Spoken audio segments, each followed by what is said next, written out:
Before I go ahead and start this video, I just want to remind everybody that I am going to read a chapter that's in the middle of the book, so this will contain spoilers. So if you have not finished my book yet or have not gotten to this part yet, it will contain spoilers, just a warning. So I am going to read you my favorite chapter of my book. It was one of the most fun chapters to write. And also the shortest chapter in the book. It gives you a little peek into the antagonist's perspective. So here it is. Chapter 7, The Girl.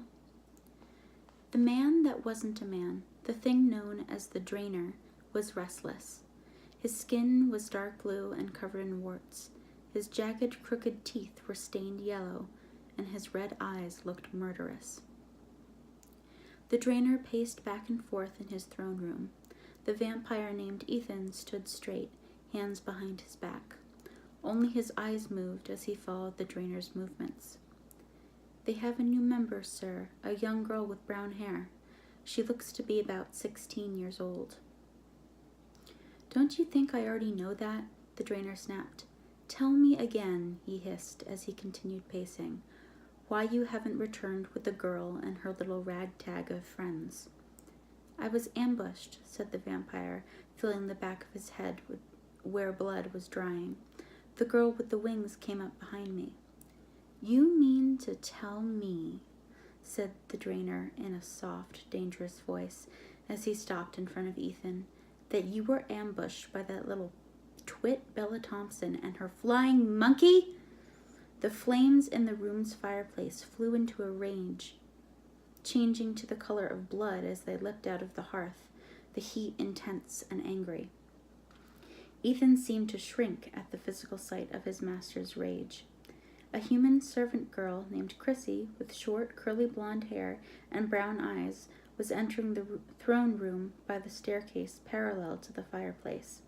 She'd been carrying a silver tray with a hot towel on it, but dropped the tray in fright when the fire exploded. The vampire hissed and flew at her, grabbing her throat. Chrissy screamed. "Enough, Ethan," the drainer commanded. There was no sound as he walked up behind him. "There are plenty of villagers for you to snack on. On the other hand," he reached out and his long, cold, crooked blue fingers wrapped around Ethan's neck, choking him instantly. The vampire made a few desperate gagging sounds, his pale fingers grasping at the drainer's expert chokehold. Then there was a loud, sickening crack, and his body fell to the ground, dead. Chrissy was shaking, her eyes wide with terror and disbelief. Her master, who so often humiliated and tormented her, had just saved her life. "Stake him through the heart and burn the body," the drainer ordered. "I have some business to tend to." As he swiftly walked away, leaving the poor servant girl in paralyzed shock, his voice rang out, echoing across the gloomy chamber. "That new girl is the perfect way to bring Thompson to her knees." So that is chapter 7 of The Rose Petal. I hope you enjoyed it. Again, I hope you didn't watch it when you haven't gotten to that part yet.